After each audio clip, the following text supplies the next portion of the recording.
రాయి నేను శిల్పి చెప్పుతున్నంతసేపు, నిన్ను నేను చెప్పుతున్నంతసేపు, ఆ తరువాత అంటారంత నిన్ను దేవుడని, నేను అంటరాని వాడిని. మని పోసి ఓ గొంగల విస్తివి, 100 అడుగుల చెట్టే ఎక్కే నా కాళ్ళకు నిన్నే మోసే భాగ్యాన్ని ఇవ్వవైతివి.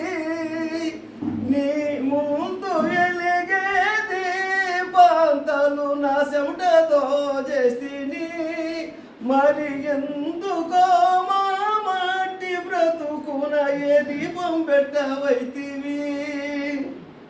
ఇప్పుడు వాటికి మాకు ఏ తేడాలే లేవన్నట్టు సులకనగా వెనకబడేస్తీవి.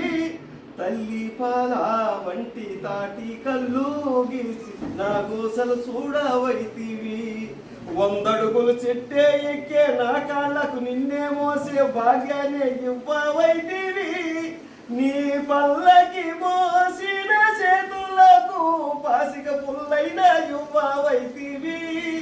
ఊళ్ళో అందరికీ నేను శవరాలు చేస్తే నా బ్రతికే శవరం చేస్తీవి. మా పుట్టుక బట్టి చేసే పని బట్టి ఏవేవో పేర్లు విడితీవి. కానీ ఉన్నోడు